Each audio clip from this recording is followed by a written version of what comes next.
क्या वक्फ संशोधन बिल बेअसर हो गया है? जिस तरह के बदलाव इस बिल में किए गए हैं, क्या उसकी वजह से बिल की जो उपयोगिता बताई जा रही थी वो खत्म हो जाएगी? ये बात इसलिए कही जा रही है, इस पर चर्चा इसलिए हो रही है क्योंकि जेडीयू ने जो सुझाव रखे थे जेपीसी के दौरान इस बिल को लेकर उन सुझावों को मान लिया गया है।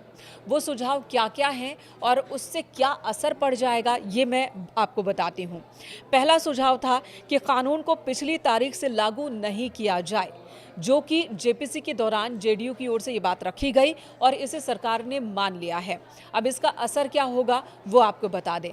अभी तक ये बात कही जा रही थी कि वक्फ संशोधन बिल पुरानी तारीख से लागू किया जाएगा और ऐसे में वक्फ की ओर से जहां-जहां भी जमीन कब्जाई गई है गलत तरीके से, उन जगहों पर ज़मीन वापस लेने की कवायद शुरू हो जाएगी और वक्फ पर जिन्होंने गलत तरीके से कब्जा कर रखा है उनका कब्जा तुरंत खत्म हो जाएगा, वक्फ की ज़मीन कम हो जाएगी।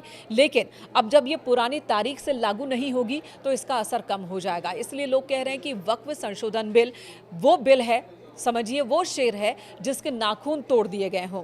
हालांकि सरकार का कहना है कि ऐसा नहीं है। इस बिल में इस प्रावधान को मान लेने के बावजूद भी वो ताकत है कि गलत तरीके से अगर किसी भी जगह पर वक्फ ने ज़मीन पर कब्जा किया है तो उस कब्जे को हटाया जा सकता है।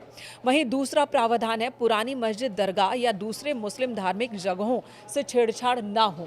ये भी सुझाव रखा गया था जेडीयू की ओर से, जिसे मान लिया गया है।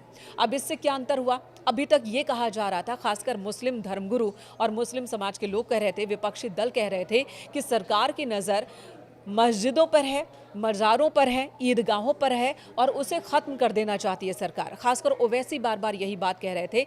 लेकिन अब जब ये सुझाव मान लिया गया है तो इसका मतलब है कि इस संशोधन बिल से उन मस्जिदों पर कोई असर नहीं होगा जो पहले से ही वक्फ के कब्जे में है और जो पहले से बनी हुई है। पुरानी मस्जिद, दरगाह या दूसरे जो मुस्लिम धार्मिक स्थल हैं उनके ऊपर संशोधन बिल की ओर से कोई खतरा नहीं होगा। वहीं तीसरा सुझाव जमीन राज्यों का विषय है, जमीन पर राज्यों की भी राय ली जाए। इस सुझाव को भी मान लिया गया है। नीतीश कुमार की पार्टी ने ये सुझाव रखा था और सरकार ने उसे मान लिया है। अब इससे क्या अंतर हो जाने वाला है? इससे अंतर ये होगा कि इस बिल की वजह से तुरंत ज़मीन के किसी भी मामले में एक्शन नहीं होगा और वक्फ से जुड़ी किसी ज़मीन पर जब कोई चर्चा हो रही होगी, किसी मामले में सुनवाई हो रही होगी, कोई फैसला लिया जाना होगा कि वो संपत्ति, वो ज़मीन वक्फ के हिस्से में रहे या ना रहे, वक्फ से अगर वो बाहर निकलती है ज़मीन तो उस पर कब्जा किसका होगा, तो इसका फैसला लेते वक्त राज्य सरकार की सहमति भी लेनी होगी। राज्य सरकार से रायशुमारी करके ही कोई फैसला लिया जा सकता है। जेडीयू की ओर से 3 सुझाव रखे गए, तीनों को मान लिया है सरकार ने और यही वजह है कि लोग कह रहे हैं कि अब इस संशोधन विधेयक की जरूरत ही क्या है, इससे कोई फर्क नहीं पड़ने वाला है, इससे जो तस्वीर है वो नहीं बदलने वाली है। लेकिन सरकार का कहना है कि इसमें अब भी वो प्रावधान मौजूद हैं, जैसे कि अभी तक क्या हो रहा था 1995 के विधेयक के अनुसार कि वक्फ ने अगर किसी जमीन पर अपना कब्जा दिखा दिया है तो जिसकी जमीन है, जो कह रहा है कि नहीं ये वक्फ की जमीन नहीं है, मेरी जमीन है, उसे ये साबित करना होता था कि ये जमीन मेरी है और इसके लिए उसे ट्रिब्यूनल के पास जाना होता था, उस ट्रिब्यूनल के पास जो कि वक्फ का ही ट्रिब्यूनल है, और वहां से फैसले के बाद उसे हाईकोर्ट या सुप्रीम कोर्ट में वो चुनौती दे सकते थे।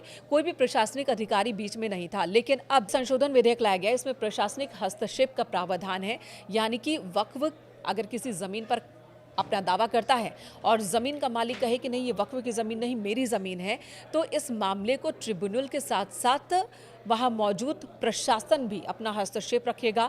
ट्रिब्यूनल के अधिकार में यहाँ थोड़ी कमी होगी और उनकी मनमानी नहीं चलेगी।